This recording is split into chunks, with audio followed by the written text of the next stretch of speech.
nossas pesquisadoras aqui, e que estão nos prestigiando hoje com seus trabalhos. A grande questão é que vocês já podem ir utilizando o chat para ir fazendo algumas perguntas, contribuições, que no final, então, das duas apresentações, a gente vai trazer, assim, para essa roda que a gente vai discutir mais. Tá? Para iniciarmos, então, esse eixo de discussão, né, gostaria de trazer uma contribuição do estudo de Pereira Neto, de 2008, Trabalho, Tecnologia e Sociedade, um embate contemporâneo entre as perspectivas acerca da sociedade e da educação tecnológica, que é o que nos move, né, nesse encontro aqui.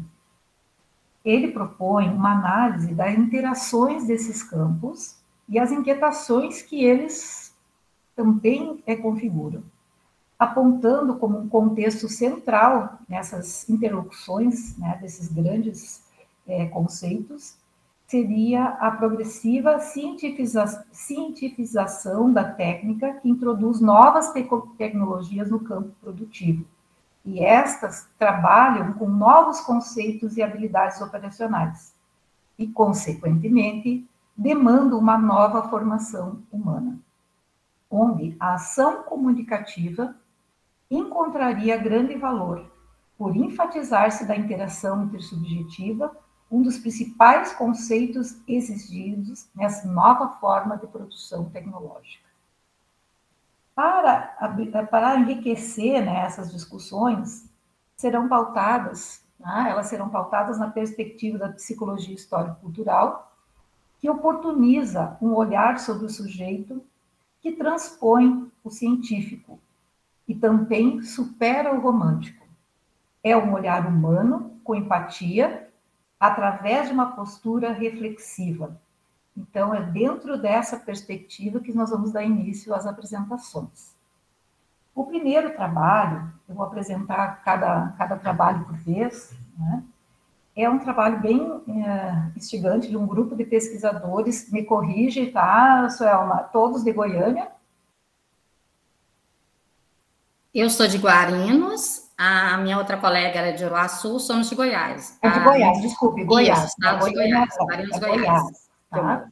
Então, eles trouxeram, né, eu vou apresentar a Suelma, que está aqui representando o grupo, tem a Rosita Souza, a Leia Santiago, o Marcos de Carvalho. Isso, né, Suelma? São os pesquisadores. Isso. O título do Trabalho na Educação Profissional e Tecnológica e a Teoria Histórico-Cultural. Como síntese do trabalho, né, esse objetivo teve como centro, né, analisar o conceito do trabalho na educação profissional e tecnológica, especificamente após a criação dos institutos federais, relacionando com a teoria histórico-cultural desenvolvida por Vygotsky. Você, Suelma, tem a partir de agora 20 minutos, tá? Então a palavra é com você. Bom dia, né? Eu vou estar compartilhando os vídeos, os slides. Professora, eu tinha entendido que a apresentação seria 10 minutos, e aí os outros 10 Não, seriam 20 minutos, porque a gente, se você precisar desse tempo, tá? Porque a gente está estendendo, tá? Porque um terceiro trabalho ele não vai ser apresentado nesse momento, então a gente está com um pouquinho mais de tempo, tá? Mas faça dentro daquilo que você planejou, tá? Se precisar, né, nós teremos um pouco mais de tempo para as discussões. Professora, então eu vou compartilhar agora os slides para iniciar a apresentação.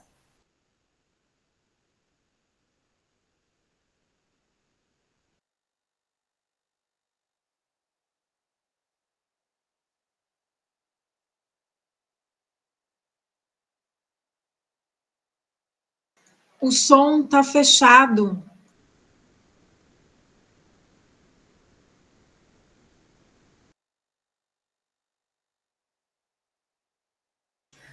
Está começando, Suelma. Sim, vou iniciar agora. Então, bom dia. né? Nesse momento, eu irei estar apresentando o artigo O Trabalho na Educação Profissional e Tecnológica e a Teoria Histórico-Cultural. Esse artigo ele foi escrito por mim, Suelma dos Reis Pereira Alves, juntamente com a Rosita Camilo de Souza, a doutora Leia Adriana da Silva Santiago, que é a minha orientadora no curso de mestrado, o ProfEPT, eu curso o ProfEPT no IF Goiano, Campos Séries, e o doutor Marco Antônio de Carvalho, que é o meu orientador do curso de mestrado, da minha pesquisa. O objetivo do meu estudo, do nosso artigo, foi analisar o conceito de trabalho na educação profissional e tecnológica, especificamente após a criação dos institutos federais, relacionando-o com a teoria histórico-cultural desenvolvida por Vygotsky. Então, como a professora já tinha falado, né, o objetivo, né, desse artigo... Espera só um minutinho.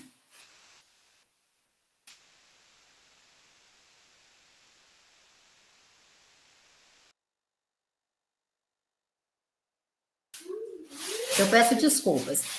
Então, o objetivo do artigo é essa discussão, né, do trabalho, né, no sentido ontológico e no sentido histórico. As considerações iniciais. O Frigoto, ele traz um entendimento de que o trabalho humano é uma ação consciente, não teológica, não casual, pois os seres humanos, eles criam e recriam conscientemente. Então, antes de tudo, o trabalho, ele é uma ação, um processo entre o homem e a natureza, onde o homem, por sua ação, ele medeia, ele regula e controla o seu metabolismo com a natureza. Quer dizer, o homem, ele se reconhece como parte da natureza e se constitui a partir da sua relação com outros homens e com a natureza, a sua relação social. E o trabalho, ele é um ato onde se constrói, né, através dos meios, né, de produção. Ele foi sofrendo várias transformações, né, no decorrer da história, né, e não são as forças da natureza que produzem uma estrutura e uma infraestrutura. E isso acontece devido às relações de poder e força, né, entre os próprios indivíduos. A educação. Depois da criação dos institutos federais, no ano de 2008, a educação profissional e tecnológica, ela mudou o paradigma, porque antes a formação técnica atendia apenas o adestramento, ou seja, o indivíduo, ele cursava um curso técnico, onde ele ia aprender a executar algumas funções. E depois da criação dos institutos federais, se considera a estrutura material e a construção do conhecimento. A construção do conhecimento, ela passa a ser vista como um fato histórico. E o objetivo do ensino é superar o erro histórico de transformar a educação numa mercadoria e a EPT em treinamento. Então, porque antes a educação profissional, para a pessoa cursar um curso superior, era muito difícil e gratuito. Então, após a criação, né, e a expansão da rede federal, que foi a construção, né, de mais institutos, né, em todo o nosso país, então houve uma oferta muito maior de vagas dos cursos técnicos, dos cursos superiores. Então, a classe trabalhadora, ela passou a ter muito mais acesso à educação emancipatória. Material e métodos. Essa pesquisa é uma pesquisa bibliográfica com abordagem qualitativa, onde se pesquisou nas plataformas Google Acadêmico e Cielo, e os escritores utilizados foram Trabalho na Educação Profissional Tecnológica e Teoria Histórico-Cultural. Os autores que fundamentam os conceitos, o trabalho e as mudanças após a criação dos IEFs, Frigoto, Manfredi, Marx, Pacheco, Ramos e Saviani. E os que fundamentam a teoria de Vygotsky, Oliveira, Rego e o próprio Vygotsky. Lembrando que ele considera nos seus estudos, ele teve uma forte influência do materialismo histórico dialético, que é Marx, né? E a EPT, ela também considera o materialismo histórico-dialético como base, né, dos seus estudos, das suas pesquisas. A criação dos Institutos Federais de Educação, Ciência e Tecnologia.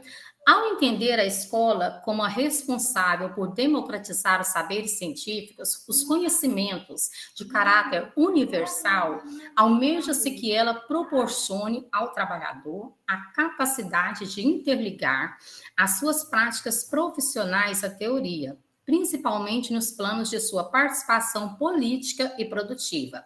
Então, com esse novo modelo de EPT, houve a integração entre o ensino científico e o ensino técnico, principalmente quando se fala do ensino médio integrado, né? Houve a integração entre a educação geral e a educação técnica, né? Onde o jovem, né, ao cursar um curso técnico, ele adquire uma profissão, né? Também uma profissão. E esse novo modelo, ele tem como base a cultura, a tecnologia e a ciência, que vem com a perspectiva da emancipação humana. E ele interliga o conhecimento prático com o conhecimento teórico por meio da interdisciplinaridade, onde o trabalhador, ele deixa de ser um ser alienado. Ele passa a ter uma participação mais ativa, ele passa a ter uma visão maior política, uma visão da realidade, do meio social onde ele está inserido. Os princípios norteadores da organização curricular são a formação humana integral, o trabalho como princípio educativo e a pesquisa como um princípio pedagógico. Agora eu coloco a minha bola na sacola. Os principais conceitos discutidos nesse artigo de Vygotsky foram a mediação. A mediação é a relação que acontece, que o homem estabelece entre ele com outros homens e com o meio ambiente. Então, no primeiro nível, há o desenvolvimento social para depois ter o desenvolvimento individual. Né? Considerando a aprendizagem do aluno, nós temos o professor, ele tem o instrumento, que é o meio, né, dele transmitir, né, um conteúdo para o aluno. Por exemplo, a lousa. E tem o signo, e os signos são desenhos, são imagens que representam as coisas que não estão ali num tempo real, para que o aluno possa ver. Dentro disso, dos conceitos deles, nós temos também a zona de desenvolvimento proximal. Dentro dessa zona de desenvolvimento proximal, que é aquilo que o aluno já aprendeu e o que ele pode aprender, nós temos o nível de desenvolvimento real, que corresponde àquilo que o aluno, que o educando, ele é capaz de fazer sozinho, sem a orientação de um professor. E o nível de desenvolvimento proximal, que é aquilo que ele ainda não consegue fazer sozinho, que ele precisa do auxílio, né, do professor para que ele possa executar. Após esses dois níveis, nós temos a internalização. A internalização é a aprendizagem humana e ela acontece nesse processo de interação social, onde se valoriza o contexto cultural, sendo mediado pela linguagem, pelos símbolos, e se compreende melhor quando se analisa o fato histórico. As contribuições da teoria, né, de Vygotsky para a educação profissional e tecnológica. Então, nós temos duas principais contribuições, que são a teoria da atividade. Na teoria da atividade, se atua muito com o uso da tecnologia e o saber, ele é valorizado. Ou seja, os sujeitos, eles promovem transformações pelo uso da tecnologia. As comunidades práticas valorizam a interação social, ou seja, o professor, ele reflete o seu trabalho juntamente com o aluno. Ele vai ver quais são os pontos, né, que precisam ser melhorados para que aconteça uma melhor aprendizagem. Considerações finais. A teoria da aprendizagem histórico-cultural e a produção do conhecimento estão ligadas ao fato do homem ser social e histórico, e ao mesmo tempo ser produto e o produtor da sua história e da sua cultura pela interação social.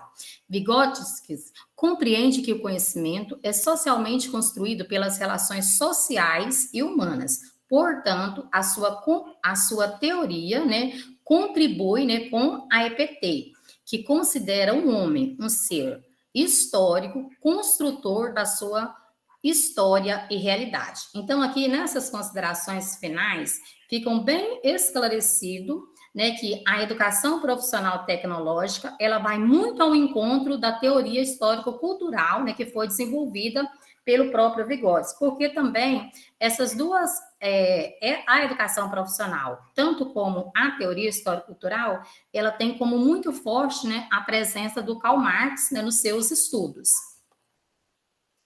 Aqui estão as referências bibliográficas, né, utilizadas aqui na apresentação, e muito obrigada. Então, eu tinha preparado, né, a apresentação, considerando o tempo de... Sim. Uhum. De 10 minutos, né? Nós vamos estender daí as discussões, né? Muito obrigada. Isso é uma, né, em nome dos pesquisadores, também dos colegas. Acho que nós temos bastante questões ali para conversar, né? Acho que trouxe duas questões muito importantes de Vygotsky, né? E procurar compreender a teoria da atividade e as comunidades de práticas, eu acho fundamental, né? Na educação hoje, né? Então, eu gostaria de chamar nosso próximo trabalho. Vocês me desculpem pela voz, né, aqui. Um minutinho.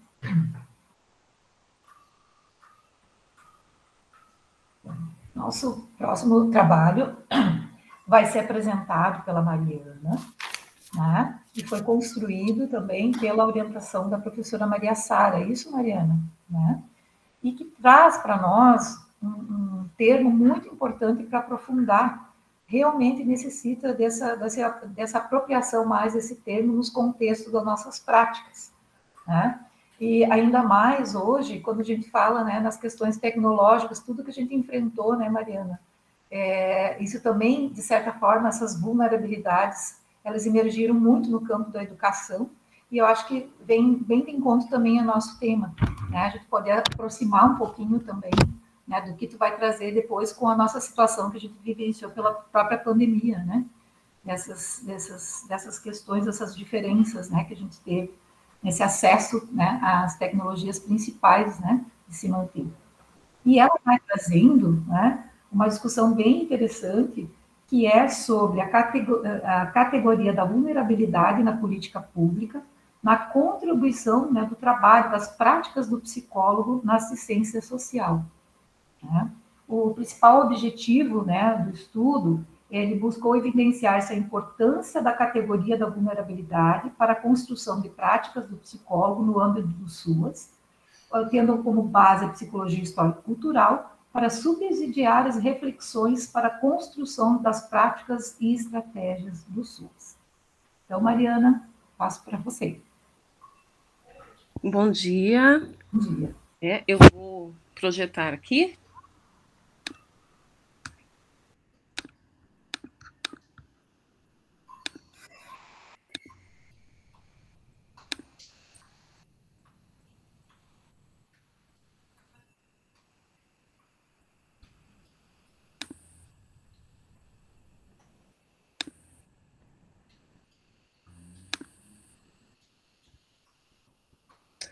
Eu não enxergo mais vocês. Alguém só me dá um ok se está aparecendo? Tá ok. Mariana, tá em tela cheia, tá tudo jóia. Tá ótimo, obrigada. Então, eu sou a Mariana, eu sou aluna do mestrado no PPGTE, sou orientanda da professora Maria Sara. Eu sou psicóloga e eu atuo na política de assistência social no CRAS, né? Então, o artigo, a minha motivação para o artigo, para o mestrado, enfim, é devido à minha prática na política de assistência como psicóloga. Então, sobre a política da assistência, né, um breve resumo com relação à regulamentação, né? Então, a Constituição... Tudo bem? Oi, tá. A Constituição de 1988, ela foi um grande avanço para a construção da política, né? Porém, somente em 93 que foi promulgada a Lei Orgânica da Assistência Social, né? E essa lei, ela veio para romper com a visão assistencialista e garantir o acesso aos benefícios e aos serviços da população. Tem alguém com o microfone aberto que está dando uma interferência? Em 2004, né, foi aprovada a Política Nacional da Assistência Social. Esse processo ele foi ocorrendo devido às conferências da assistência social que iniciaram em 1995. E na Conferência da Assistência Social de 2003, a principal deliberação foi a implementação do SUAS, que é o Sistema Único da Assistência Social, e da Política Nacional.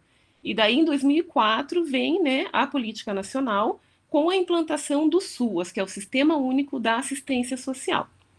Em 2006, a gente tem a Norma Operacional Básica de Recursos Humanos do SUAS.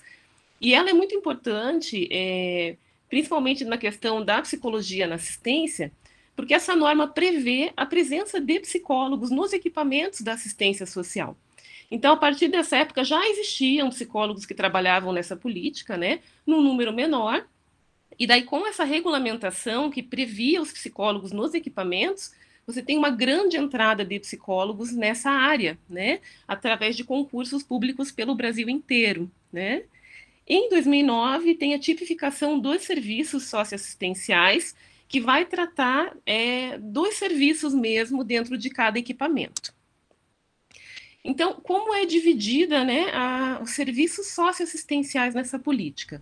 Eles são por níveis de proteção. Então, você tem a proteção social básica, o equipamento dessa proteção é o CRAS, que é o Centro de Referência em Assistência Social, que é onde no momento eu atuo, né? E o objetivo dos serviços da proteção básica é prevenir a situação de risco, por meio de desenvolvimento de potencialidades, aquisições, fortalecimento de vínculos familiares e comunitários. Então, ali ainda a pessoa tem vínculo familiar, tem vínculo comunitário, pode estar um pouco fragilizado, mas esses vínculos estão ali, né? E é para prevenir situações de riscos mais graves, né?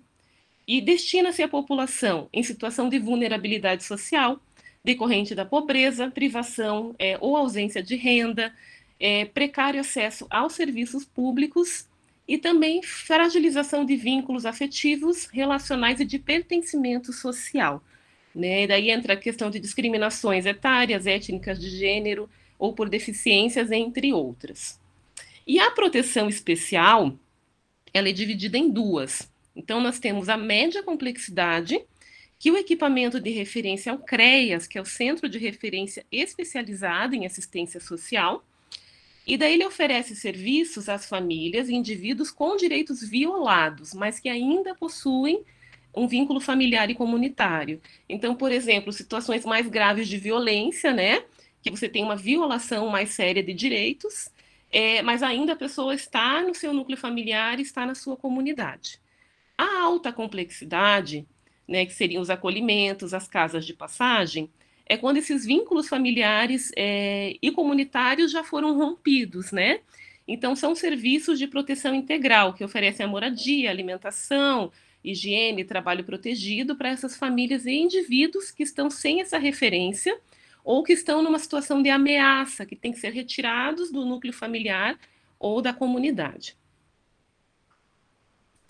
Então, um pouquinho, né, do CRAS, né, segundo a política, é uma unidade pública municipal de assistência social localizada em área de maior índice de vulnerabilidade e risco social.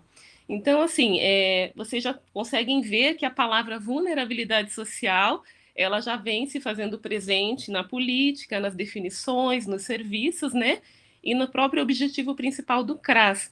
Então, essa categoria vulnerabilidade social, ela é muito fundamental nesse trabalho, né, ela é norteadora, ela está muito presente, né? E o CRAS desenvolve, então, os programas socioassistenciais de proteção social básica às famílias. A tipificação vai colocar o público da proteção social básica, e aí, novamente, vem essa questão da vulnerabilidade social, né? Que o público são famílias em situação de vulnerabilidade social, decorrente de pobreza, do precário ou nulo acesso aos serviços públicos, né? Um pouquinho do que eu tinha trazido lá no início do CRAS, e outras situações de vulnerabilidade e risco, né? Uma coisa que é importante, o CRAS ele atua por território, né? Então, as famílias desse território de abrangência do CRAS, que são territórios também em situação de vulnerabilidade, né, que vão estar referenciadas a cada CRAS. Então, famílias beneficiárias de programas de transferência de renda e de benefícios, famílias que estão no critério para os benefícios, só que ainda não foram contempladas, famílias em situação de vulnerabilidade em decorrência de dificuldades vivenciadas por algum dos seus membros, pessoas com deficiências ou idosas que vivenciam situações de vulnerabilidade e risco social. Devido a essa questão dos benefícios, dos programas de transferência de renda, acaba que o principal recorte acaba sendo a renda, né? Só que a vulnerabilidade ela é muito mais ampla do que somente um recorte de renda, né? Situações, né, de dificuldades por outros membros da família, né? Questões geracionais, questões da pessoa com deficiência, né? Então, mesmo sendo prioritário o recorte de renda, a vulnerabilidade social ela é muito mais ampla, né? E Monteiro traz um pouquinho dessa multiplicidade, desses enfoques à temática, né? Então, ele coloca que o tema se caracteriza por um complexo campo conceitual, constituído por diferentes concepções e dimensões que podem voltar-se para o enfoque econômico, mas também ambiental, de saúde, de direitos, entre tantos outros, né? E ainda que essa temática venha sendo trabalhada ao longo dos anos, é importante salientar que consiste em um conceito em construção, tendo em vista sua magnitude e complexidade. Um pouquinho da metodologia, né, para a construção desse artigo que eu estou apresentando para vocês. Então, eu realizei a pesquisa em base de dados, usei o Google Scholar, com os descritores vulnerabilidade, assistência social, psicologia histórico-cultural e práticas. E eu fiz uma seleção das publicações dos últimos 5 anos, né? Então, vieram, né, 7.150 resultados. Desses, a partir, né, da seleção dos que tinham os descritores, todos os descritores, a leitura dos resumos, né? Eu selecionei 12 que, de fato, estavam mais relacionados a essa temática estudada, né? E essa pesquisa, ela buscou analisar a vulnerabilidade social como uma categoria que se relaciona com a prática do psicólogo na assistência social a partir de uma perspectiva da psicologia histórico-cultural. Então, um pouquinho dos resultados. A maioria dos artigos traz a questão do papel do psicólogo, da atuação do psicólogo nos contextos de vulnerabilidade social. E o que traz muito nesses artigos? Uma necessidade da atualização da formação do profissional para atuar nessa política e nas situações de vulnerabilidade. Então, nas entrevistas, enfim, que surgiram nesses artigos, os profissionais relatam essa dificuldade de atuar no contexto devido a virem de formações muito tradicionais, com enfoque muito clínico, com enfoque muito em atendimento individual, né? Então, isso dificulta na hora que o psicólogo vai para a área da assistência social para atuar com situações de vulnerabilidade. Alguns artigos também trouxeram a questão da equipe interdisciplinar. Então, né, por exemplo, num CRAS você tem psicólogo, assistente social, você tem educadores, alguns CRAS têm pedagogos também, né? Então, o psicólogo ele entra na equipe que é multidisciplinar, que tem por objetivo um trabalho interdisciplinar. E esse trabalho interdisciplinar é um desafio não só para o psicólogo, né? Acho que para todos os profissionais. E estar tratando disso na formação, né, também é importante, pois também é algo que foi trazido dessa falta de formação para esse trabalho coletivo, para esse trabalho com outros profissionais também.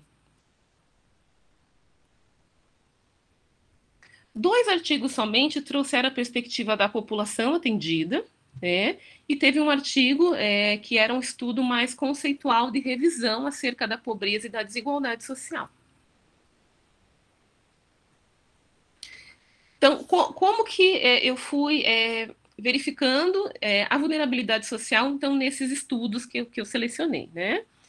Na maioria, ela aparece como uma qualificação da situação do sujeito, tá? Então, o psicólogo atua com sujeitos em vulnerabilidade social, mas sem uma definição, sem uma explicação específica desse termo, somente uma citação da condição do sujeito, né, que o sujeito se encontra.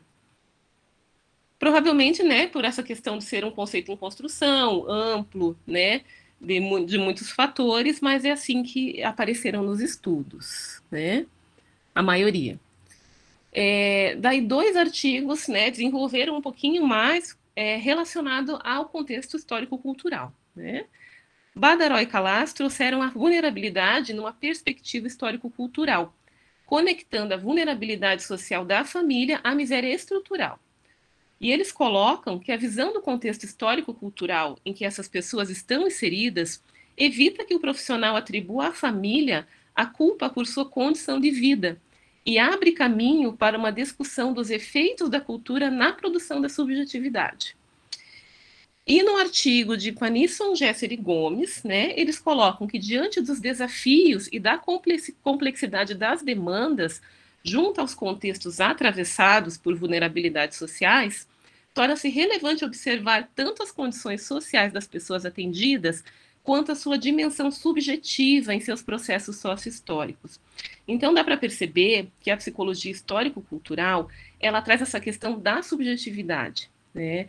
E não a subjetividade como algo individual, como algo próprio do indivíduo somente, mas essa subjetividade nesse contexto histórico, nesse contexto cultural, dentro dessa comunidade, uma subjetividade que ela é também compartilhada.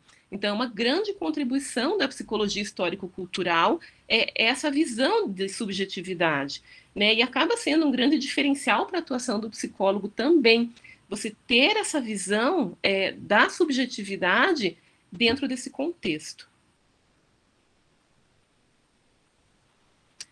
Então, a vulnerabilidade social de discussão, né? É uma categoria importante para a construção das práticas do psicólogo e psicólogas no âmbito do SUAS, principalmente no que se refere à heterogeneidade dos sujeitos e contextos, né? E é importante que se entenda esse contexto ampliado de vulnerabilidade, que não está só relacionado com renda, que não é só o indivíduo em vulnerabilidade social. Você tem um território que está em vulnerabilidade, você tem uma comunidade que está em vulnerabilidade, né? Esse conceito ele tem uma dimensão social. Então, portanto, a visão do contexto sócio-histórico que esses indivíduos estão inseridos, superando essas visões tradicionais, né, que são mais individuais e mais clínicas, né, é muito importante para a atuação do psicólogo, né, para superar essas dificuldades e superar essa visão da culpabilização do sujeito pela sua condição de vida. Então, considerações finais. Eu também estava preparada para 10 minutos, né? Não sei se eu estou passando muito. Então, a psicologia de base histórico-cultural pode, né, e deve subsidiar a construção das práticas e estratégias para a contribuição da autonomia e emancipação dos sujeitos que são usuários da política da assistência social, né? A psicologia, né, com essa base, ela traz informações sobre o trabalho com grupo, com comunidade, concebe que a comunidade é um estar junto, ela é uma necessidade, uma fonte rica de recursos, pois coloca o indivíduo em uma interdependência criativa. Tem uma escassez de estudos que considerem o contexto histórico-cultural dos indivíduos, né? E também uma falta de estudos na perspectiva da população atendida, né? E com essa ideia de participação, né, os estudos na perspectiva da população atendida, eles são muito importantes para a construção da política, né? Então, fica uma lacuna aí para ser desenvolvida, né, da visão do usuário nessa construção da política. E mesmo com a inserção do psicólogo na política da assistência, ali com a NOB e RH SUAS de 2006, né, já se passaram alguns anos, você ainda, lá no início, muitos estudos eram feitos sobre a atuação do psicólogo, o papel do psicólogo, a definição do papel do psicólogo, né, porque havia uma angústia de estar entrando nessa política com uma formação que não era adequada. Porém, você ainda encontra uma quantidade grande de artigos sobre a atuação do profissional, sobre o papel do profissional. Então, isso aponta que esse sentimento de angústia ele ainda existe, né, sobre como atuar nessa política. E esses sentimentos, eles são decorrentes, né, além da condição de trabalho, de uma formação que também não forneceu as bases para o trabalho do psicólogo na área social. Então, é algo para ser olhado também. Eu acredito que já está ocorrendo um movimento, né? Então, você já começa a encontrar dissertações e artigos sobre o estágio supervisionado na política de assistência social de psicólogos, né? Nesse ano, ali no CRAS, a gente recebeu uma estagiária de 5º ano de psicologia para atuar. Na semana passada, nós recebemos um grupo de estudantes de 1º ano para conhecer o CRAS, para estágio de observação. Então, há um movimento de estar olhando, né, para a formação do psicólogo de uma forma diferente, de uma forma que não seja tão baseada na clínica, né? Também um grupo de estudantes, nesse ano, me procurou, e eles eram para fazer uma entrevista com psicólogos, né? E era a matéria de psicologia histórico-cultural, que é algo que, por exemplo, eu não tive na minha formação, né? Então, acho que há um movimento, né, das universidades estarem olhando para isso, mas essa angústia ainda é presente, isso precisa se avançar também aí com o passar do tempo. Então, as referências que eu utilizei nesse trabalho, e obrigada pela oportunidade de estar apresentando aí para vocês essa pesquisa minha e da professora Maria Sara.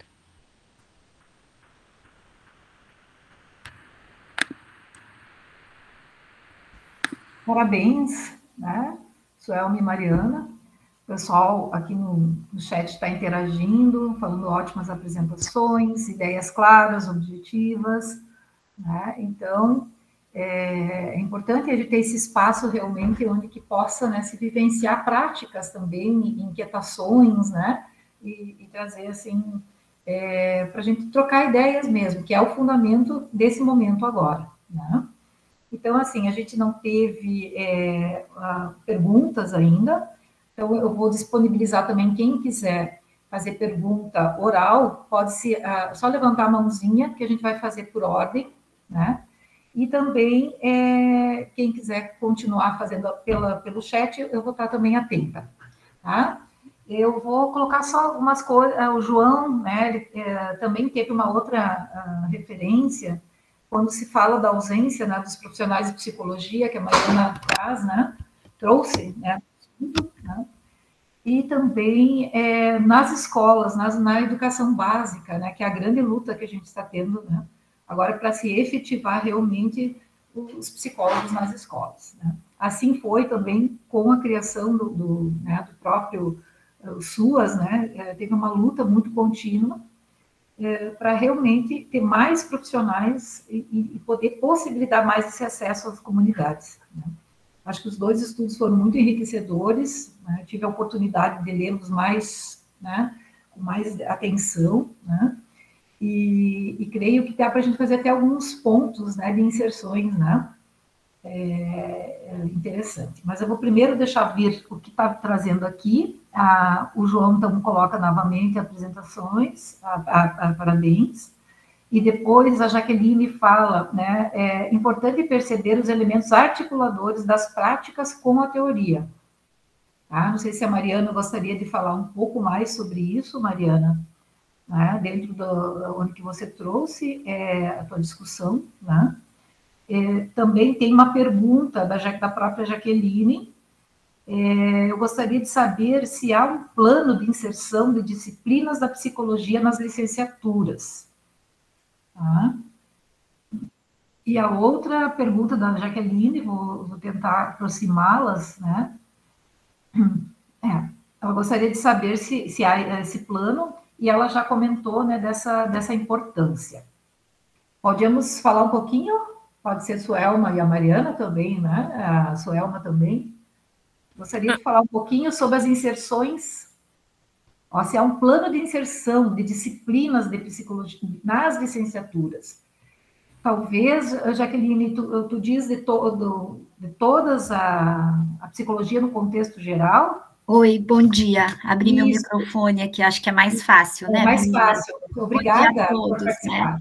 Então, eu estava ouvindo as meninas apresentarem, né?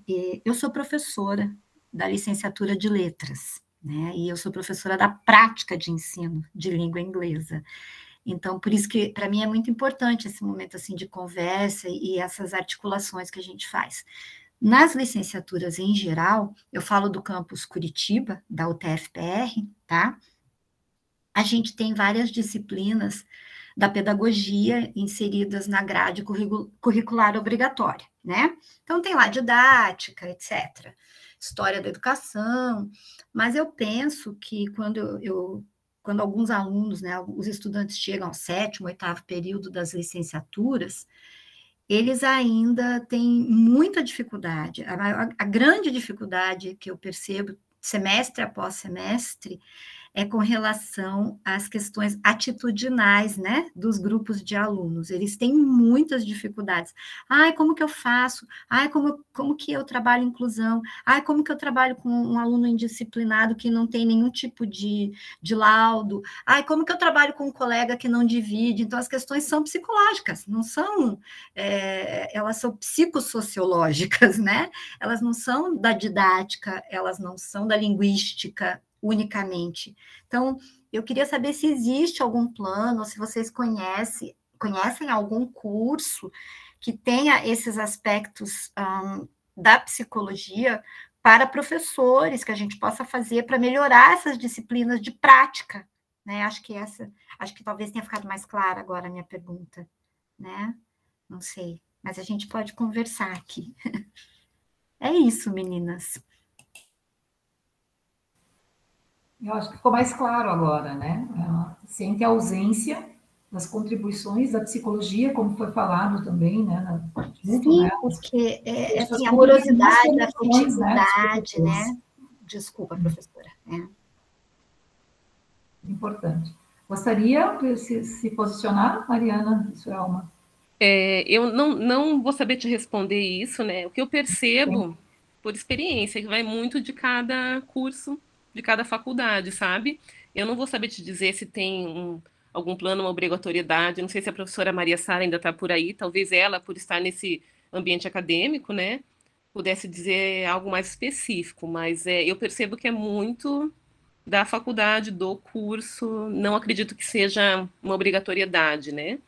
Com relação à entrada dos psicólogos na educação básica, né, que aqui nas escolas básicas, né, fazem 15 anos que eu atuo na política de assistência social. E logo que eu entrei, estava para sair uma lei que previa a inserção de psicólogos e assistentes sociais nas escolas, né? E era algo que era para sair ali. Estava todo mundo, inclusive, esperando que iria abrir concursos, enfim. E até hoje não aconteceu, né?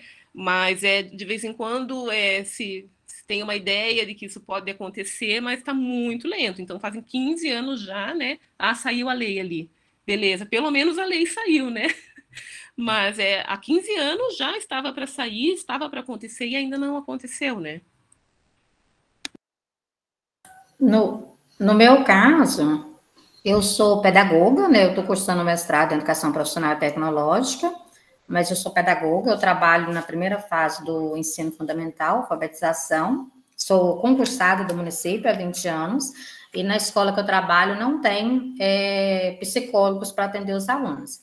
Mas acho muito interessante essa discussão, né, que a colega colocou aí, do artigo dela, porque realmente, como a colega também fez a pergunta, nós, pedagogos, temos um desafio muito grande que trabalhamos com as crianças, e estamos vivenciando, né, a entrada, né, houve um aumento muito grande de crianças com autismo.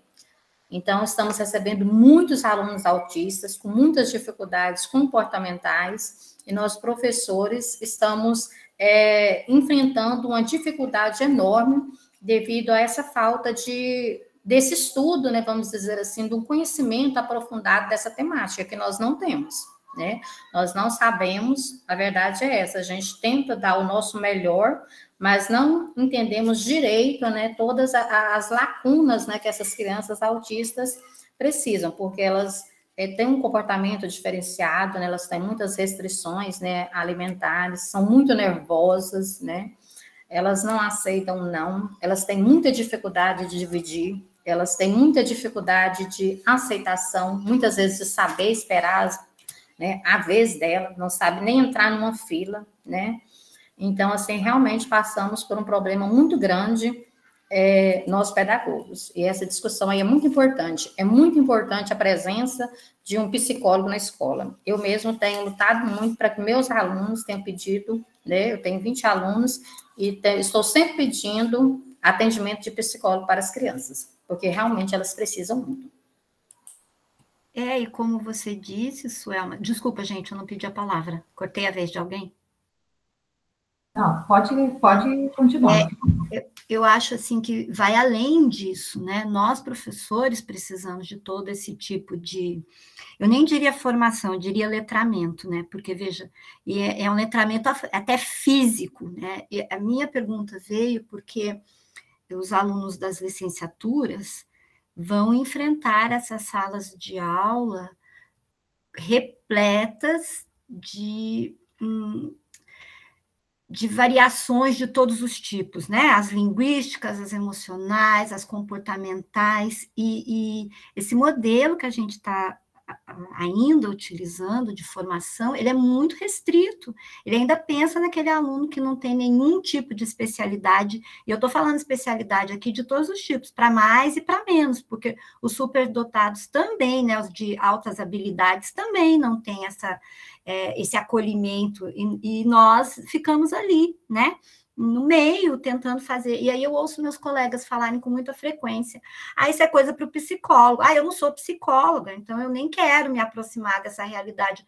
Como assim que você não quer se aproximar dessa realidade, querido? O aluno está na tua frente, entende? Então eu penso que essa conversa da pedagogia, com a psicologia e com todas as outras disciplinas que são das licenciaturas, basicamente, eu falo das licenciaturas porque são professores, né? Na verdade, tinha que ser com todo mundo, né? Com médico, com engenheiro, com todo mundo. Mas eu acho que a gente precisa fazer uma força-tarefa, assim, transdisciplinar, sabe? Conversar, porque eu ouvindo a Suelma falar agora, né? Que ela é pedagoga e ela está fazendo a pós na educação. Nós, de línguas estrangeiras, do inglês, por exemplo, temos um grande desafio também, Suelma, porque nós preparamos o aluno para atuar na educação pública, basicamente, primeiramente, né, do fundamental e médio. Mas agora, o ensino bilíngue vem lá do infantil. Então, de repente, tem um mundo de pedagogos que podem dar aula na educação infantil, mas tem também um batalhão de professores de inglês formados, com uma formação bacana, que não pode atender esse pessoal porque não tem pedagogia. Então, assim, é a pedagogia, é a psicologia, e as disciplinas isoladas, né? Então, assim, das licenciaturas, eu não sei, eu acho que a gente precisa fazer, né, independente da nossa preocupação política, do nosso posicionamento pedagógico, a gente precisa sentar e conversar sobre essas demandas, né, que surgiram, que têm surgido, e as escolas têm feito de conta. A escola que eu digo todos nós, né, a gente como um todo, os pais, inclusive, que ainda pensam, muitos deles, né, que a gente só passa conteúdo, né? Então, vai lá para aprender a tabuada e acabou. É só isso que ele aprende na escola. É muito bacana, eu acho que a gente tem que fazer esse movimento, né?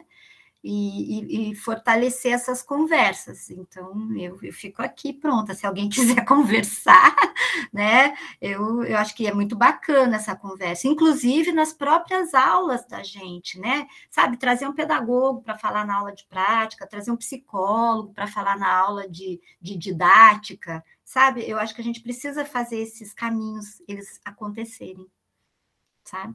Já passou da hora. Pronto, gente, já fiquei quietinha, prometo.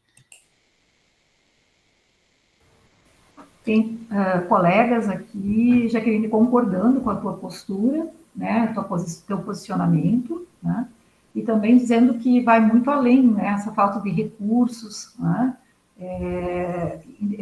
que é toda, acho que nós temos que expandir a questão, eu acho que voltada à educação, né, processos de ensino, educação, né, num contexto mais amplo, que essas e as outras questões, elas vêm transversalmente, né.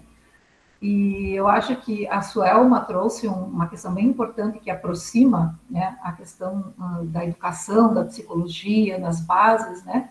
Gostaria que tu falasse um pouquinho mais, Suelma, se há possibilidade e tu falar que tu trouxe duas contribuições de Vygotsky, né, a psicologia histórico-cultural, justamente por ela não pensar nessa individualização inicial, e sim do social para o individual, ela enriquece muito essas construções nos grupos, né, de como se posicionar, de como poder intervir. Eu acho que contribui muito do teu trabalho também, né, Mariana, quando tu falas, né, sai a psicologia do consultório, do gabinete, e nós vamos para as práticas das comunidades, né? Nós vamos junto às comunidades. Por muito tempo, a psicologia teve uma formação, e ainda existem resquícios fortes, e depende muito de cada curso mesmo, mas existem documentos que nos regem também na formação do psicólogo, né, que nos trazem as diretrizes curriculares. Essas diretrizes, felizmente, elas têm avançado, nem que não é no ritmo que a gente deseja, né? Como a lei, que ainda saiu a lei, mas a prática em si ainda não saiu os concursos, não saiu a efetivação dessa lei. Muitos anos de discussões, aprovação vai e volta, né, do psicólogo em cada escola, assistente social. Tem um colega que falou que lá no Rio já tem algumas assistentes sociais nas escolas, né? Então, mas isso vem no movimento também da própria psicologia, tá? E eu acho que vem acompanhando, eu digo das ciências em si, né, mas vou falar particularmente como foi focada a psicologia, né, de atender as demandas sociais de cada época. E teve muitas mudanças nas grades, por isso que você está recebendo muitos estagiários, né, Mariana, já desde o primeiro semestre foi mudado todas as grades, a formação, os estágios estão começando, agora surgiu uma nova diretriz que tem surgindo antes no terceiro mês de formação, terceiro semestre de formação, né, para ter realmente essa vinculação com as demandas sociais e não só as práticas de gabinete, porque nós estamos num mundo que necessita essa visão do coletivo diferenciada e a atuação perante isso, né? A colega trazendo essas mudanças, né, a própria Laís trouxe uma questão que o psicólogo, ele não vai atender clinicamente, ele vai acompanhar nessas discussões, né, do desenvolvimento e dessas questões para dar esse suporte mesmo, né, para a escola, para a educação em si, por caminhos que a gente pode, né, na troca multidisciplinar, entender, né, do que é possível fazer, né. Então, eu só coloco que já está tendo mudanças nas formações da própria psicologia. Hoje, eu quando me formei em 95, né, não se tinha essas cadeiras. Foi muito antes da formação do SUAS, né, muito antes do SUS, nós tínhamos outras né, questões, mas que agora eu vejo como professora que tenham se ampliado essas discussões e, principalmente, a gente tem buscado fundamentar essa prática com esse olhar mais coletivo também, né? De buscar dessas relações sociais para o individual, não só o individual nesse conjunto todo, que eu acho que vem contemplar a psicologia histórico-cultural. Então, assim, eu gostaria, se tu pudesse, eu vou falar um pouquinho mais da contribuição do Vygotsky, né, e você fundamenta, né, finaliza, né, o teu grupo de pesquisa, que foi muito importante a formação dos institutos federais, né, para a educação tecnológica e para essa consolidação, assim, dessa perspectiva, não é só formar para o trabalho, mas sim num conjunto, né, que não é aquele só, como você posicionou no início da tua fala, né, naquela questão só técnica e não se preparava como um cidadão, né, um conjunto maior. Eu gostaria só se tu pudesse dar mais essas pontuações que eu achei bem interessante. Bom, a minha pesquisa do mestrado é sobre o Instituto Federal Goiano, né, o campus Ceres, né, e sobre o meu município, que o meu município ele se localiza a 98 quilômetros, e aí é sobre a inserção dos jovens, né, do meu município no Instituto Federal, para adquirir, né, a formação técnica. Então, o que acontece? Antes da criação dos institutos federais, existia apenas, né, 140 e poucos escolas técnicas no nosso país todo. No ano de 2005, começou a expansão da rede federal. Então, foram construídos, né, mais de 540 construções novas. E aí, tinha estados que ainda não tinham, né, a rede federal, não tinha educação profissional e tecnológica gratuita. Então, com a criação do Instituto Federal, todos os estados, né, receberam os IEFs, né? E os IEFs, ele surgiu no ano de 2008. O programa iniciou em 2005, e aí em 2008 várias instituições aderiram, né, à proposta, né, pedagógica, né, dos IEFs, e aí eles se transformaram para institutos federais. E com isso, né, houve toda essa questão, né, da mudança, né, da parte do currículo, que aí no ensino médio integrado, o currículo passou a ser integrado. E com essa questão, no ano de 2012, também se criou a lei de cotas, porque quando o Instituto foi criado, em 2008, ele atendia mais a população que tinha mais dinheiro. Por quê? Nós sabemos que para o aluno entrar no IEF, ele passa por um processo seletivo. Então, os alunos das escolas, muitas vezes particulares, eles tinham um conhecimento muito maior para, né, conseguir a vaga. E aí, quando foi no ano de 2012, criou-se a lei de cotas, onde se garante que 50% das vagas é reservada para os estudantes das escolas públicas. Então, a classe trabalhadora, né, principalmente a partir do ano de 2012, ela passa a ter mais acesso a essa formação profissional, né, no ensino médio, que 50% das vagas é garantida para os cursos técnicos do ensino médio. Temos 20% para a formação de professores, né? Então, o IEF também ele formou muito, né, porque muitos professores ainda atuavam sem uma formação específica, né, da sua área de atuação. Então, ele tem uma grande contribuição também, vamos dizer assim, com a formação do professor.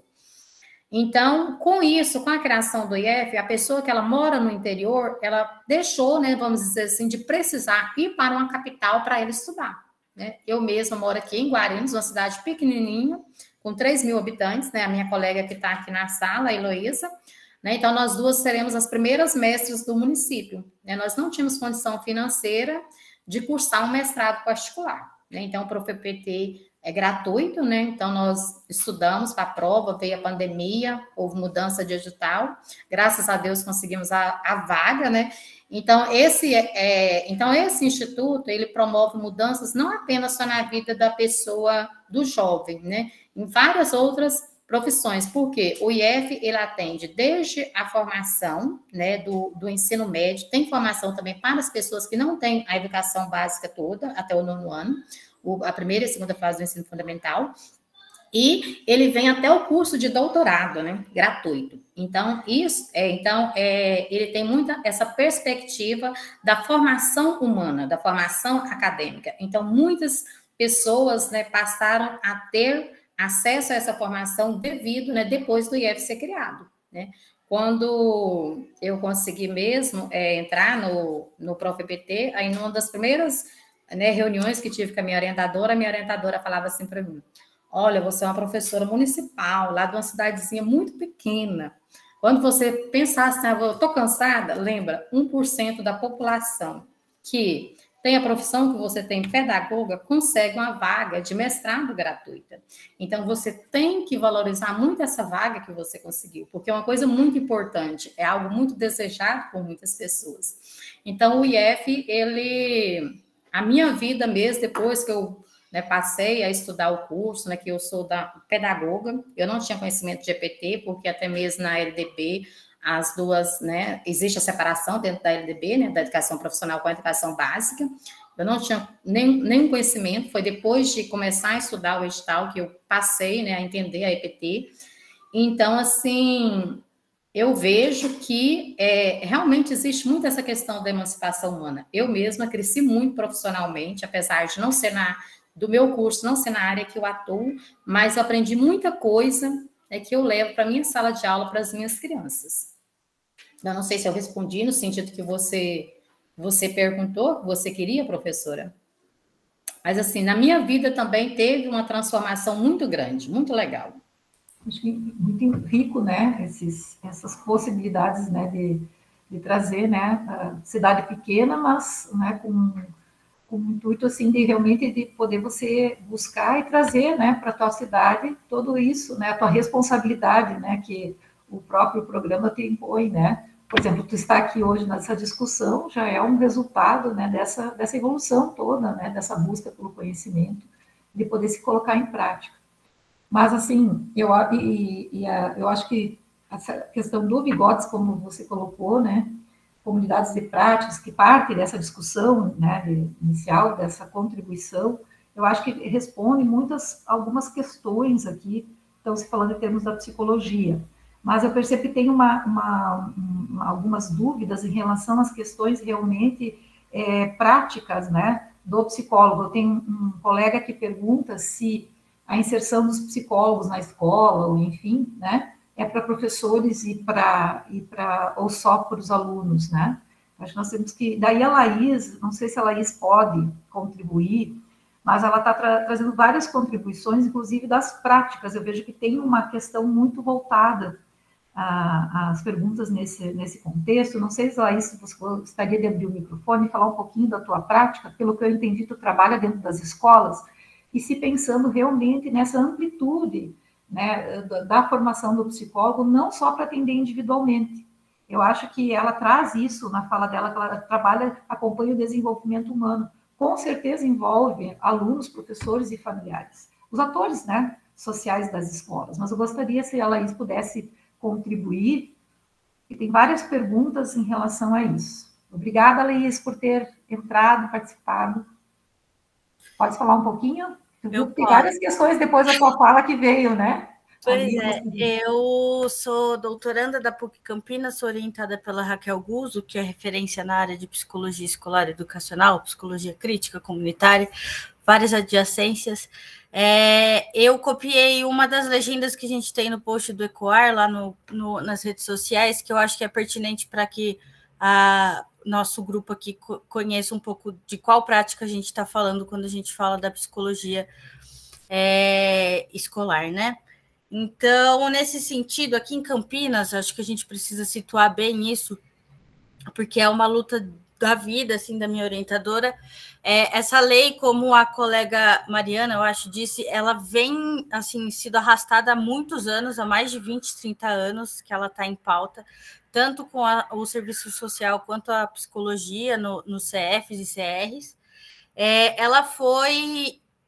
Agora, em 2019, o Jair Bolsonaro ele foi obrigado a assinar, porque a gente conseguiu pressionar de tal modo no Congresso que essa lei precisou passar, e ela passou com apenas 2 artigos muito preocupantes, no sentido de que ele não estabelece qual o perfil desses profissionais que devem estar ali nas escolas. Então, a lei ela não determina se deve ser um psicólogo por escola e um profissional de serviço social por escola, ou por secretaria de educação, ou por núcleo, que aqui em Campinas a gente tem alguns núcleos de educação que comandam algumas partes por ser metrópole, né? Algumas partes de Campinas é responsabilidade de cada núcleo respectivo. E aí cabe, então, a cada município se procurar saber com CRs e com CFs quais são as orientações para eles pensarem como que deve ser feito e moldado essa minuta, para que tenha ali qual é o perfil do psicólogo do serviço social nessa esfera da educação, e também quais vão ser os critérios para a seleção desses profissionais depois que eles prestarem a prova. Então, tem muitos desafios para antes a gente pensar em qual profissional que realmente vai estar dentro das escolas. E antes disso, a gente encara aqui na região, enquanto CRP, a gente está vendo aqui na subsede de Campinas, as cidades que realocam profissionais de outras secretarias para estar dentro das escolas. Então, quando a gente fala, realmente, seguindo as referências técnicas da psicologia, e aí eu dizendo como especialista da área, as nossas maiores questões são relacionadas a esse ingresso do profissional, depois que ele assume esse concurso, e enquanto à prática, a gente tem, então, uma psicologia que seja situada para aquela comunidade. Quando a gente adota que tenha que ter um psicólogo a cada 1.000 estudantes, que essa é a referência que a gente tem, a gente começa a pensar, então, ele precisa estar ali naquelas... conhecendo a comunidade, mapeando quais são as questões para daí, junto com a equipe escolar, então, em reunião semanal de professor, em reunião de família e educadores, no dia a dia da escola, então, um profissional que realmente esteja engajado com o cotidiano da escola. Essa é uma prática que a gente está tendo aqui em Campinas. O projeto Ecoar está em cerca de 10% das escolas, que em número são 32 escolas de cerca de 230, vamos pensar assim. Acho que chutando alto, é por aí o número de escolas que a gente tem no município. E a minuta está sendo construída aqui em parceria com a Raquel e com a Angela Soligo, que é a professora da Unicamp, e vai abrir o concurso, então, com diretrizes pensadas para o perfil do psicólogo que deve estar acompanhando os nossos estudantes, as famílias e essa comunidade no todo. A prática que a gente tem tido, então, é de inserção realmente no chão da escola. Então, a gente está em sala de aula intervindo, fazendo assembleia, conversando sobre o dia a dia deles. A gente faz acompanhamentos individuais e primeiros contatos, que é quando o estudante chega para a gente, ou por um professor, ou pela busca da família, ou porque ele mesmo quer conversar com o psicólogo. A gente faz o encaminhamento interno de... Tá, você está me trazendo essa questão, como que a gente vai trabalhar daqui para frente, eu e você? A gente precisa conversar mais vezes, a gente precisa conversar com a sua mãe, a gente precisa articular com alguma rede de proteção, dependendo de quais são as questões que essa criança nos traz, e junto com ela a gente vai traçando os caminhos daqui para frente. Então, espero que eu consiga ter pincelado um pouco de muitas das coisas que a gente tem feito, e fico aberta para qualquer mais questões que apareça. A Laís, inclusive, colocou o link, né, do acesso ao Ecoar, né? Está disponibilizado para vocês ali no chat. Né? Muito obrigada, Laís. Eu acho que veio muitas inquietações, né, depois dos teus posicionamentos, né? E o Marcelo também, que está se posicionando, né, Marcelo? Se quiseres também contribuir oralmente, vamos te agradecer. E o Tiago... Passo a palavra para você, Tiago. Levantou para falar. Você levantou a mão, né? Tiago? É que ele não está conseguindo a conexão. Ele levantou a mão, Bom, vamos aguardar, então. Né? Nós temos também desculpa interromper, uma pergunta da Selma Assis, referente às alterações curriculares nas universidades, se elas podem favorecer a capacitação dos futuros psicólogos na psicologia social. Sim, eu já ia na sequência, né? A Selma, né?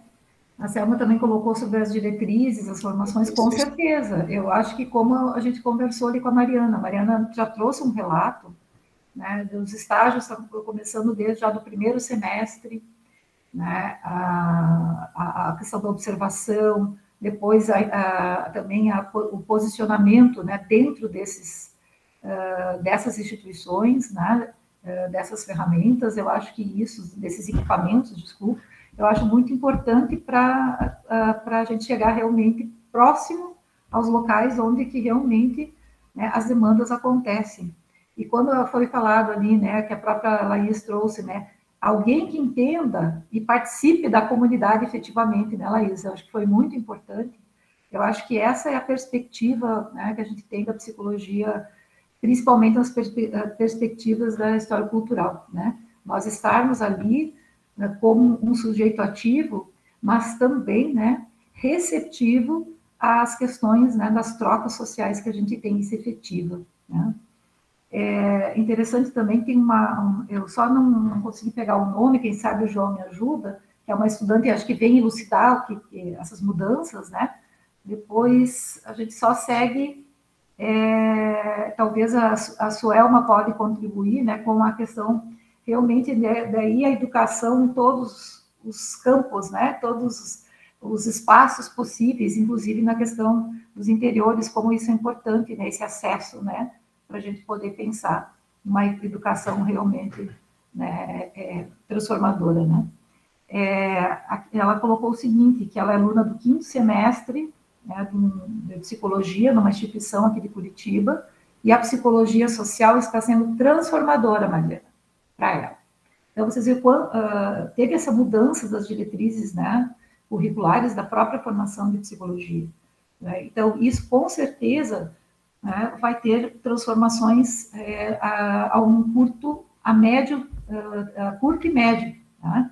E ainda mais, a longo, a gente pensa em mais transformações, com mais todo o resultado dessas lutas que a gente faz pelas próprias políticas públicas e inserções, né? De todas as áreas do conhecimento discutindo, né? As questões.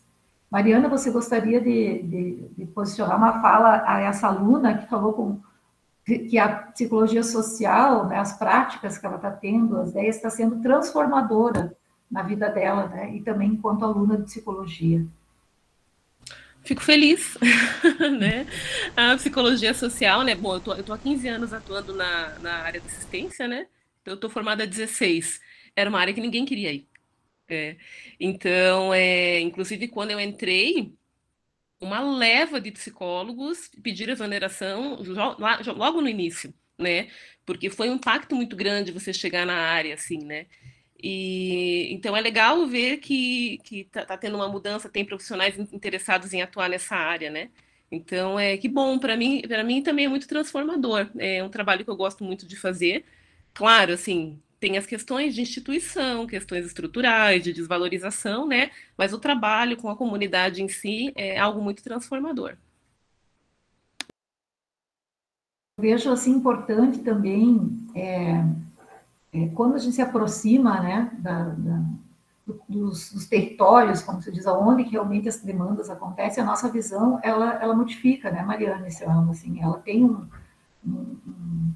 uma agrega para nós, né, essa aproximação, né, que nos faz também a pesquisar, a buscar e a entender que uma psicologia totalmente individualizante não tem como fazer um movimento, né, numa dimensão desses aspectos que a gente atua, né? Eu acho que entra ali na educação, a própria Laís trouxe, né, esse olhar, não é atendendo um ou duas pessoas que a gente vai poder fazer uma mudança, né? Mas sim nesse conjunto de discussão, de interações, de orientações e também, né, de aprendizado com outras áreas ali do conhecimento, a gente poder nortear, né, o nosso trabalho, nossas contribuições.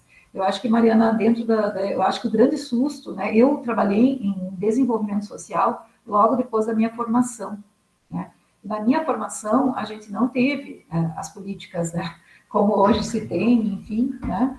E realmente eu tive que buscar muita supervisão e muita leitura para poder realmente propor um trabalho, né, que possa realmente contribuir, né, para essas questões. E uma das questões que eu acho que foi fundamental a gente partir da compreensão, né, que aqui foi falado, inclusive, sobre as questões do autismo, foi falado várias outras questões, né, a gente compreender realmente essa conjuntura, né, histórico e social também que elas estão embasadas. Essa lei veio, só que ela não vai atender também, né, eu acho que ela está aqui com uma psicóloga numa escola, de tantos, né, como ela trouxe o número, né, então ainda a gente tem muita luta para produzir, para fazer. Mas eu queria aproveitar, Tiago, tu está com a mão levantada. Você quer fazer uma pergunta? Oi, professor, agora conseguem me ouvir? Sim. Sim. Então eu vou deixar a palavra com você, depois a gente vai seguir. Estou usando duas câmeras aqui e ele acho que deu um conflito. Estamos conseguindo ali te ouvir e te ver. Tá bom, então. Seja bem-vindo na discussão. Só rapidamente, eu estou com receio de sair um pouquinho fora do tópico, mas fazer alguns comentários acerca da questão dos psicólogos na escola básica. Eu sou professor de escola básica, sou professor de física, e a gente sente uma falta muito grande de atividades qualificadas nesse sentido dentro da escola, assim como passando as expectativas pessoais como professor, até para que a gente possa trocar, assim, para além da questão do trabalho com, eu não sei se o termo é correto, com os diversos tipos de transtornos cognitivos, me parece que vocês podem contribuir conosco de maneira muito interessante, sobretudo para entender o fenômeno do comportamento. Nós, professores, ali no calor da sala de aula, por exemplo, eu dou aula para o primeiro ano, para adolescentes, a gente costuma interpretar muito o comportamento dos alunos a partir das paixões morais que a gente tem, né? Então, a gente está envolvido ali, os alunos, eles, se têm foco ou não, se participam ou não, tudo aquilo nos envolve, né? Então, você vai ver na sala dos professores, no cotidiano, na equipe pedagógica, muitas falas que interpretam o fenômeno do comportamento sem esse distanciamento necessário. Não é um olhar científico, a gente acha que aquilo ali é um mau caratismo, tal. Então, acho que a atuação de vocês em conjunto conosco pode ajudar a cientificizar, a criticizar a compreensão do fenômeno do comportamento no espaço escolar, o que é disciplina, por exemplo, né? São questões muito interessantes que eu acho que vocês podem somar. E não só no trabalho coletivo, com os objetivos pedagógicos, mas também há questões da própria saúde do professor. Há um sem número, os dados do sindicato apontavam, eu não tenho exatamente os dados, mas eu lia faz uns 2, 3 anos, me assustei, assim, um número de afastamentos muito grande por questões de doenças mentais associadas ao trabalho, dentre os professores. Então, acho que vocês têm uma múltipla possibilidade de nos auxiliar no trabalho pedagógico e vejo com muito promissor essa possibilidade de a gente ter ao menos um assistente social, um psicólogo dedicado à comunidade escolar e à sua especificidade, sabe? Bastante interessante. Com certeza, eu acho que essas trocas, né, Tiago, né, as interfaces possíveis dos campos dos conhecimentos, né, ele só vem com esses problemas, com os problemas complexos, a gente falou da pandemia, então ficou muito evidente, né, que só se enriquece com vários olhares, né, e nós, a psicologia, realmente pode contribuir nessas discussões, né, e aprender com vocês também, né, os caminhos mais pedagógicos para enriquecer as nossas práticas. Eu acho que isso também é importante, essa troca, essa fundamentação, né. Eu não sei se o Elma gostaria de falar alguma coisa enquanto professora, contribuir para falar para o Tiago? Enquanto professor, ele coloca essa... Gostei muito, né, do posicionamento dele. Realmente, nós professores, né, muitas vezes estamos com dificuldades, né, porque são tantas as questões, né, que acontecem, né, por trás de um comportamento de uma criança, né, tem toda a história da vida dela, né, o contexto familiar onde ela está inserida, né. Então, quando ela chega, ela traz, né, toda a história dela, né, e muitas vezes nós não temos, né, vamos dizer assim, o conhecimento, né, do que acontece na vida dela, né, particular, para influenciar tal comportamento dentro da escola, né. Então, o psicólogo, ele é muito importante. Então, assim, é muito importante, né, essa junção, né, dessas ciências, essa interação, né, vamos dizer assim, como foi colocado aqui na questão do chat, né, do auxílio, né, ao mais, né, que o psicólogo, ele é uma pessoa que ele vai auxiliar o professor em como melhorar essa prática pedagógica, né, como tratar melhor esse aluno, como tentar resolver melhor essas questões comportamentais, né, que muitas vezes a gente se vê ilimitado, né, a gente pensa assim, nossa, mas por que tanta indisciplina? Será que isso é uma falta de uma educação familiar melhor, né? Então, assim... Então, esses estudos, esses debates, eles nos levam a muitas reflexões, né? Muitas reflexões sobre o nosso trabalho, o que nós precisamos aprender mais, o que está faltando, será que está faltando leitura da minha parte, né? Ler mais, buscar mais.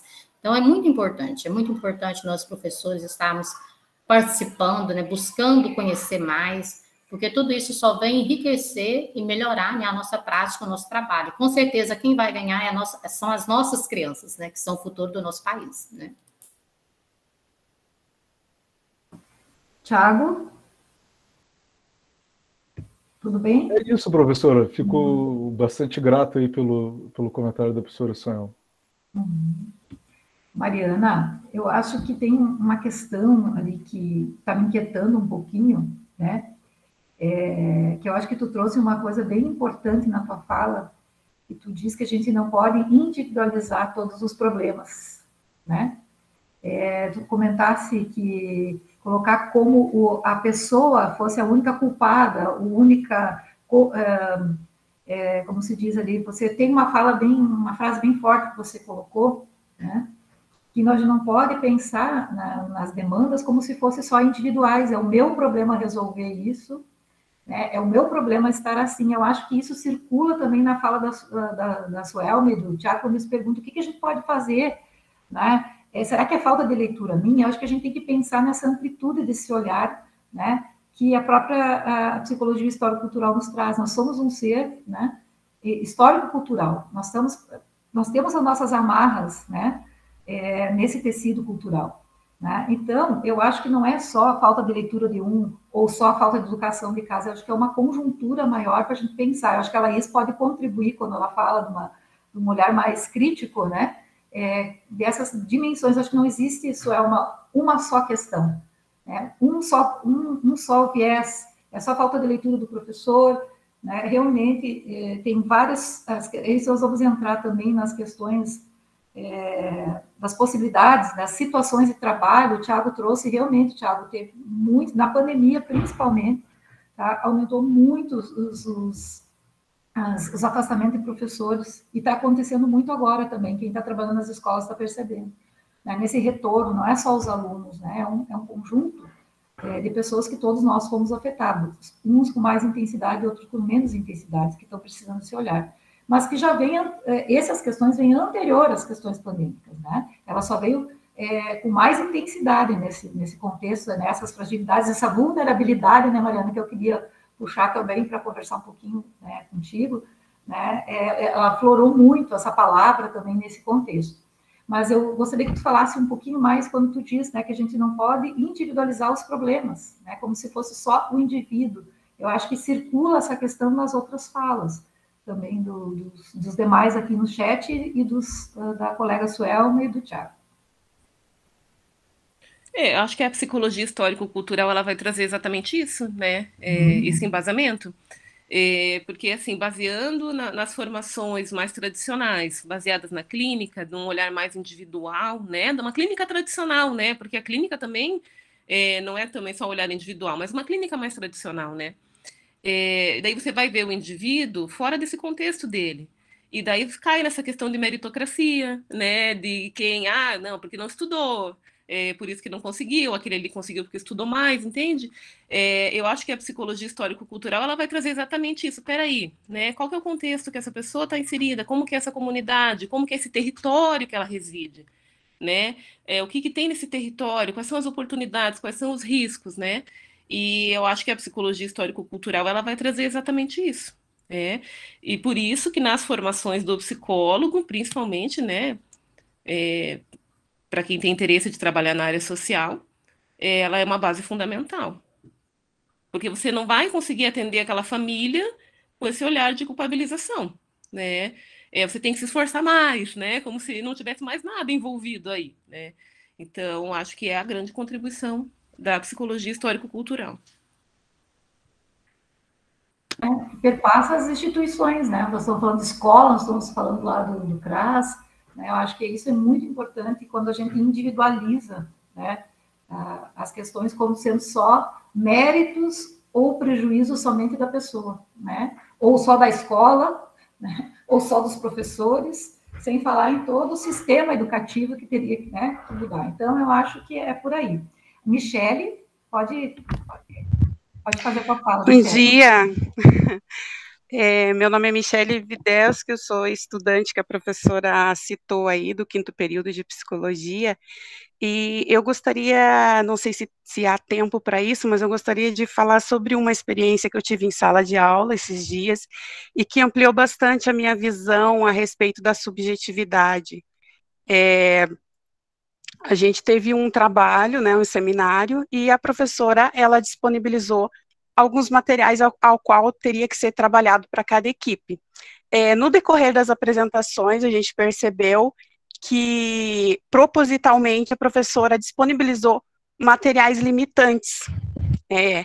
Então, a minha equipe recebeu um material a respeito de uma dança-pesquisa contemporânea, e falava sobre a teoria ator-rede, e esse trabalho ampliou bastante a minha visão sobre a subjetividade, porque era uma pesquisa ao qual as dançarinas contemporâneas, elas eram amarradas nas junções delas, do corpo, materiais como teclados de computador. E, no decorrer, elas teriam que dançar com aqueles materiais.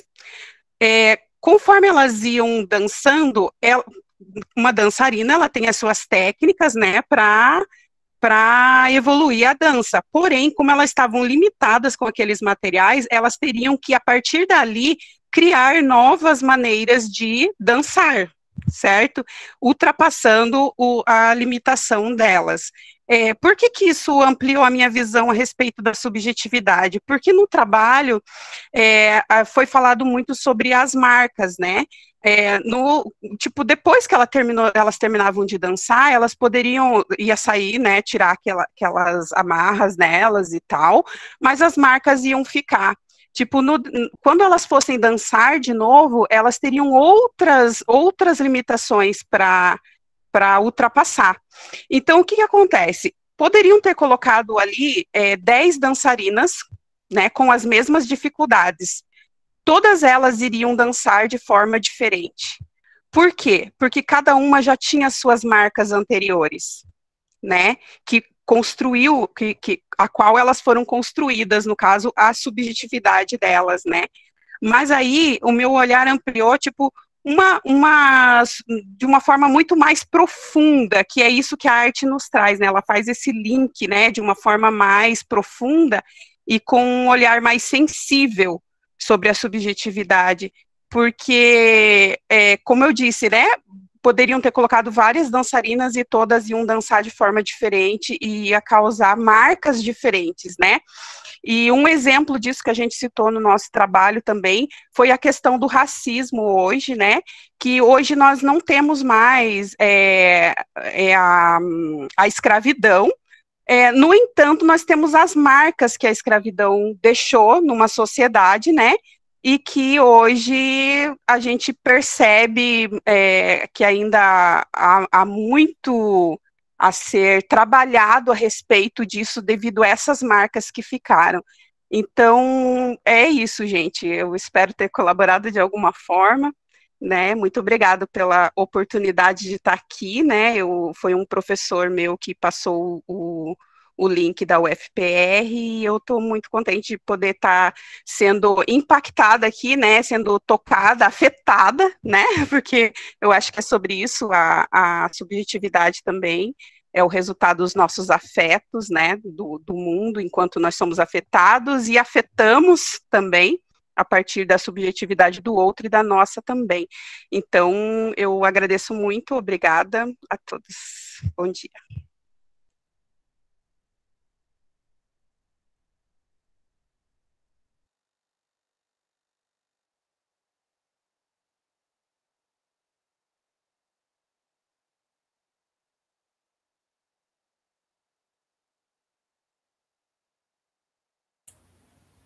Tá sem som? Professora, seu áudio.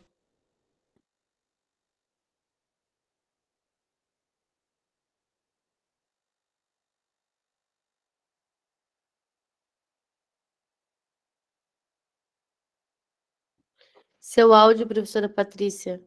Desculpa, é que deu uma queda bem grande aqui. O Marcelo, tá, ele solicitou, a Michele, se você tem o artigo, se é um artigo, se é um livro, né, sobre o que você trouxe, teria como disponibilizar, Michele? Eu achei bem interessante também. Eu vou procurar aqui, vou tentar disponibilizar para vocês. Você lembra o nome, o autor? Ele é um estudo, é uma pesquisa densa, né? Não chega a ser propriamente um artigo, né? É um material que a professora disponibilizou, bastante interessante. Eu vou tentar encontrar aqui e passar para vocês, então. É a professora Graziella? Não? Michele. Professora Josete Jardim. Josete Jardim, tá. De Psicologia Social. Social. Aí tem também a professora Graziela, que trabalha lá também.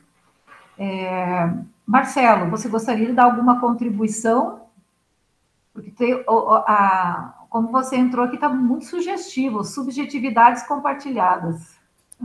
Não, é porque é um conceito que eu desenvolvo e eu deixo no gostaria chat. de fazer algumas considerações, Marcelo? Aproveitar o tempo?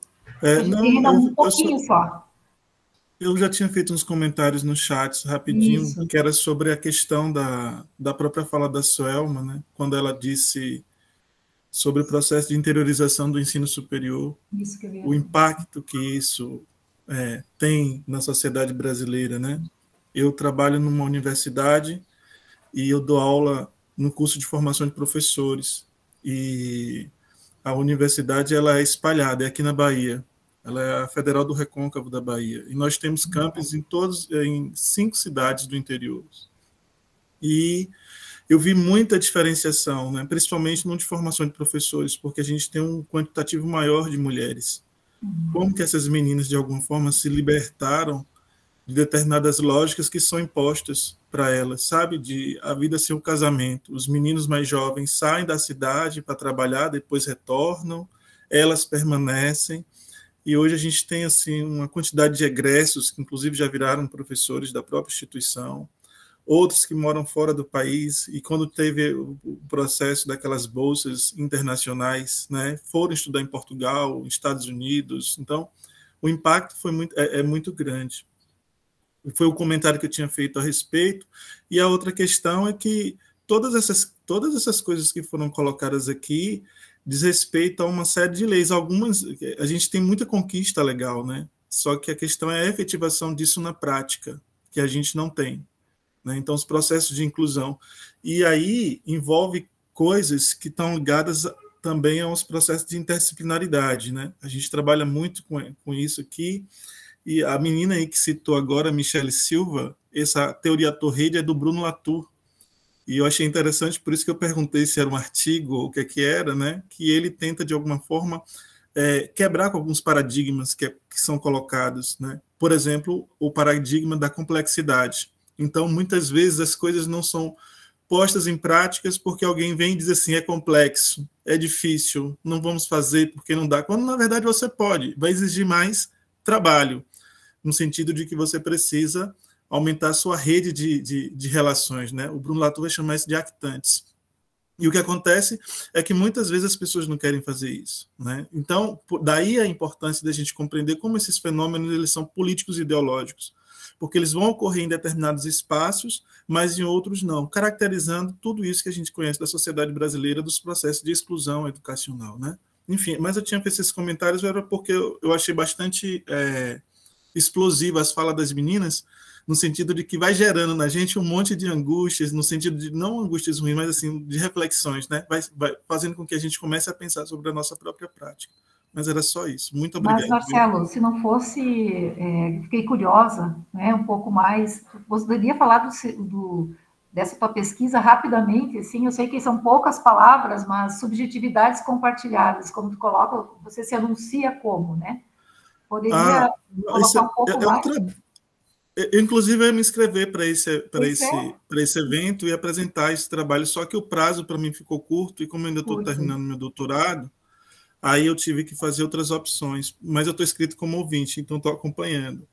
A ideia desse conceito é mostrar, trazer uma chave de entendimento para a gente poder compreender quem são esses sujeitos contemporâneos, né? E, de alguma forma, reconhecer a autonomia que foi retirada da gente quando a gente é dissolvido naquilo que a gente poderia falar que é o ácido da cultura, né, e da história. Então, eu deixo de ser sujeito porque, se você conhece, lógico que existe esse elemento importante, inclusive de base marxista, que eu estudo, né, a minha tese de doutorado é sobre o tempo em Karl Marx, mas esse trabalho eu faço para poder discutir como que nós perdemos, a partir de determinadas perspectivas, a nossa autonomia. E a ideia é justamente mostrar que existe um ineditismo nas singularidades, e por isso a gente pode ter o novo. Por isso, subjetividades compartilhadas. Não é que não exista intersubjetividade, multissubjetividade ou plurissubjetividade, não é isso. A questão é que todos esses conceitos, eles de alguma forma retiram a autonomia das pessoas. E aí a gente tem que compreender que, a despeito de sermos atravessados pela história e pela cultura, nós também temos uma capacidade de reflexão, de reflexividade, que permite que a gente pense sobre essa cultura, tomando um certo distanciamento e que faz com que a gente crie o novo, a novidade, o ineditismo. Aí eu vou falar como que isso se dá, por exemplo, na arte, na criatividade. Então, assim, quando um indivíduo escreve um livro, ou faz uma obra de arte, pinta, se expressa até, ele pode estar ali criando o novo, criando aquilo que é diverso do que já existe. Aí você poderia falar assim, olha, um exemplo prático. Imagine um indivíduo, eu estava vendo recentemente uma reportagem sobre homossexuais no Afeganistão. Imagine um indivíduo homossexual lá. Talvez ele não se expresse, mas ele tem dentro de si um processo de reflexão sobre a sua condição naquela sociedade e que ele age estrategicamente. Ele pensa de forma diferente daquilo. Mas ele não vai expressar ali porque ele sabe que ele pode ser punido, né? Então, o que ele faz? Ele guarda aquilo e que, se ele conseguir compartilhar suas subjetividades com outros, ele pode transformar aquilo ali numa espécie de movimento social. Onde é que a gente encontra isso? Nas redes, né? Cada vez mais os indivíduos e as pessoas vão compartilhando as suas subjetividades. Lógico que a gente tem aí uma dissolução entre público e privado, mas ali você tem uma criação de um personagem que deve ser mostrado. Isso já está lá em Sócrates, em Platão, né? Então, faz todo esse percurso no trabalho para poder mostrar como a gente vive também numa espécie de sociedade do simulacro. Mas que, em última instância, o indivíduo tem, sim, algo a acrescentar nisso que é o social, né? E daí essa ideia. E aí a teoria de Vygotsky me interessa muito também nesse debate, justamente por conta da questão da zona de desenvolvimento proximal, né? Como que esse conceito ele serve para poder mostrar que existem elementos que são comuns, mas que pode permitir um salto diferenciado daquilo que a gente já está esperando, né? Dentro disso que a gente chama de cultura e de história. E por isso você vai ter a diversidade, a diversificação, a transformação e a mudança. Enfim, é mais ou menos isso aí. Muito interessante, né? Espero que tu venha contribuir em outros, nós vamos ter o eixo à tarde também, né, vinculado, né, à questão do trabalho, vai ter também amanhã sobre a questão da educação, né, que está previsto. Então, esses espaços de diálogo realmente é de construção e crescimento, né, onde a gente pode compartilhar ideias. Eu acho que essa é a questão, né, Marcelo, né, para isso ter os nossos próprios pensamentos, né, e realmente ser autônomo, né, como se diz, né? Mas só que nesse processo ou autoria, como se diz. Isso, justamente, você compartilha e alguém, até na abertura foi falado disso, né, das afecções que se tem, como que a gente interfere, a gente também passa por esse processo. Com certeza. Só que a ideia principal é justamente o resgate de uma certa autonomia que também nos foi tirado, que é aí que entra o elemento da criatividade. Essa seria, sim, o ponto diferencial, que eu chamo de incomum, o incomum que cada um possui, né? Eu estou anotando aqui algumas coisas. Os colegas já disponibilizaram um artigo, né? Inclusive está o Rafael e a própria Michele depois também, com 2 links, né? Que se chama-se A Rede da Dança, um estudo sobre a colaboração como tecnologia. E a Michele depois é o mesmo Michele. Acho que né? Tem 2, acho que é o mesmo. Não, é outro material. É outro material. Então, tem um disponibilizado pelo Rafael, também, que é interessante a gente procurar ler, né? E agora a Michele já passou as questões, né? A Suelma, né, de repente, pode disponibilizar também, né, depois dos estudos, ela fala sobre o ZPD, né? Zona de Desenvolvimento ZDP, Zona de Desenvolvimento Proximal. Tá? Ela fala a articulação, né, na teoria de Vygotsky em relação a isso, que eu acho bem interessante poder aprofundar o que né, nas práticas, o que é possível a gente fazer essas implementações, né, poder utilizar dessas questões para efetivar um processo, né, Marcelo? Eu acho que bem interessante que eles trouxeram também no trabalho. Gente, infelizmente, para mim, infelizmente, está se aproximando da gente, né, finalizar esse momento. Eu gostaria de Mariana e Suelma, vocês querem fazer palavras finais, né, para toda essa discussão, essa troca, essa partilha, né, que nós tivemos aqui? Eu quero agradecer, né, pela oportunidade de ter participado do evento. Foi muito bom estar com todos vocês reunidos, né? É sempre uma aprendizagem. Eu gosto muito de estar escrevendo artigos para eventos. Esse é o terceiro que eu estou participando este ano. E eu só tenho a agradecer. Estou muito feliz. Obrigada pela oportunidade. Mariana? Eu também quero agradecer, né, pela troca. Eu acho muito importante termos profissionais de diversas áreas, em diferentes atuações. Eu acho essa troca, essa reflexão muito importante, né? Então, refleti várias coisas aqui e agradeço a todos e todas por esse compartilhar. Claro que a gente precisa muito mais tempo para explorar cada questão que vocês trouxeram, né? São temas complexos. Mas a grande questão desse momento é essas inquietações que surgem, né? A gente buscar, já surgiu aqui indicações de leituras, né? De autores, para aprofundar cada vez mais, né? A nossa busca, né? Realmente pela nossa formação enquanto profissional, ela não se limita, né?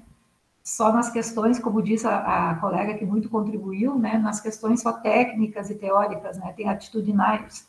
Mas esse conjunto de ações que a gente está fazendo, essa busca, é que nos faz realmente, né, esse diferencial nas nossas atuações, enquanto pessoa, enquanto cidadão, enfim, né? Eu acho que, acima de tudo, nós somos cidadãos, né? Independente de onde que a gente vai estar. Gostaria, então, né, de agradecer a oportunidade também. O grupo de pesquisa tem feito a possibilidade realmente de aprofundar alguns conceitos, né, dividir, né, com a Paula e o João aqui, aprendo muito com eles também, que vem de uma outra geração, de uma outra leitura, né, também, que eles trocam, eles nos auxiliam, né, então agradecer pela parceria aqui, né, então, era isso, né, e espero que vocês gostem, né, hoje recém está aquecendo, né, nós temos ótimos trabalhos, discussões, né, e oportunidade dessas ricas trocas, né, que muito me fizeram aprender, tá? E com certeza eu vou buscar essas indicações aqui para trazer para o nosso grupo, tá? Também lá de pesquisa, vamos levar, né, Paula e João, né, para a gente continuar. Paula? Pessoal, temos Instagram também. A Paula, pode falar, Paula. Isso, se o pessoal quiser nos seguir lá, compartilhar coisas do evento e marcar, o Instagram está como TAS, que é o nosso grupo de pesquisa, Tecnologia e Atividades